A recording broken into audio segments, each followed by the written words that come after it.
Committee Chairman in Jill's piece, Mike Rogers, in Jill's report. The Michigan Republican is joining me now live from Lansing, Michigan, for more on this. Mr. Chairman, thanks so much for taking the time.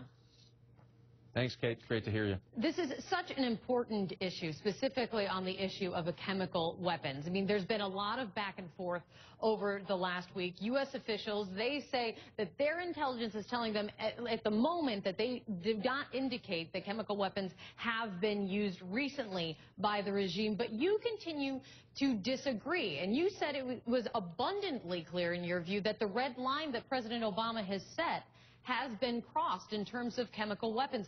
What's the discrepancy? Well, if you look at the body of intelligence, Kate, over the last 2 years, the evidence is mounting.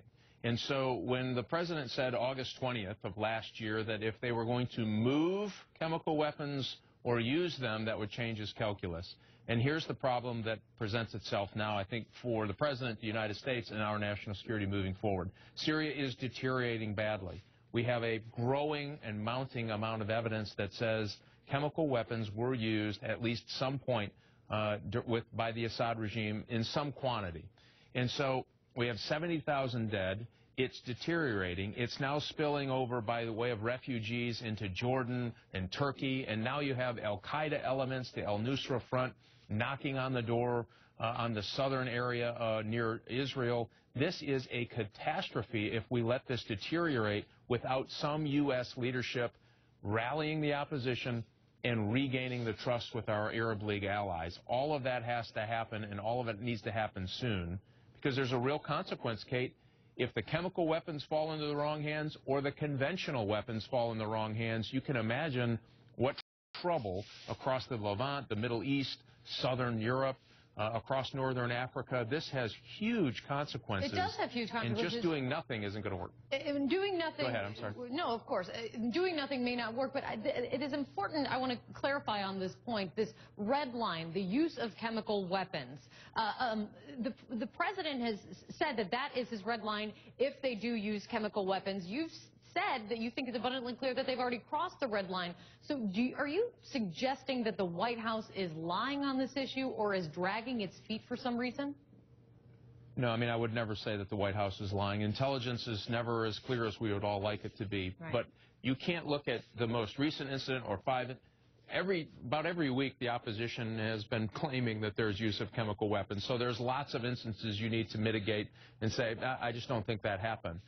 If you look at the total of evidence over the last 2 years, and the evidence is mounting, I look at this as an old FBI agent, and so when you look at all of the evidence, how it's mounting, I believe, after looking at all of that evidence, Kate, that over the last 2 years, they have configured chemical weapons in a position to use them. They have shown intent to use them, and I do believe that a small quantity, at least a small quantity of chemical weapons has been used. It shouldn't take chemical weapon usage to get the United States to stop a humanitarian crisis of this epic proportion that actually has national security implications for the United States. I get it's a hard decision. The president said that when he went to the Middle East. But this is dangerous if we don't get this right. And think of this. The opposition told the United States Secretary of State they weren't interested in a meeting. That tells you how far our credibility has fallen with people who are on the ground doing the fighting. Our Arab League partners, who I meet with constantly, are incredibly frustrated.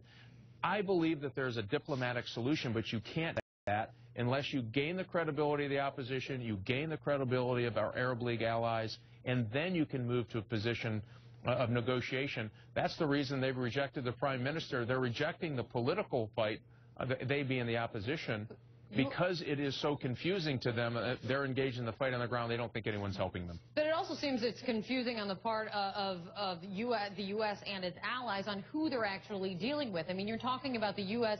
It's dangerous in its indecision, but isn't it so important that they get all the facts, we get all the facts right first before you move in on the issue of chemical weapons and also on the issue of who exactly you're dealing with in terms of the rebels, i.e., look what happened in Iraq. Oh, but clearly this is different. You have 70,000 dead. They've used some 100 Scud missiles. The international community, the opposition, even the Syrian government acknowledges they have chemical weapons. Matter of fact, in this last event. They were both exchanging accusations about who used chemical weapons.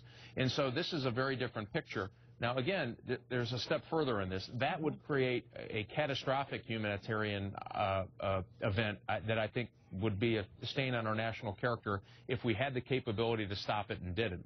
But now you have the notion of our own national security being threatened by all of these chemical weapons. You have thousands now of al-Qaeda fighters joining the fight here, and Hezbollah. You have chemical weapons at stake, and you have conventional weapons at stake. We better do something pretty quickly, and we're one of the few nations that has the capability to vet, train, and equip people. This is not about the 101st Airborne Division going to Syria, anything close to that. It's about small groups, special capabilities, so that you leverage our credibility so we can get a diplomatic solution and secure those weapon systems. That's a good day for America, but you have to make the decision to move forward. And again, I think indecision here at this point, given the way we see what's happening on the ground, is dangerous for our national security. And worth pointing out again, some 70,000 people have been killed as this fight has continued on. Right. Chairman Rogers, it's great to see you. Thank you so much. We'll continue to talk to you about this very important issue. Thanks, Kate.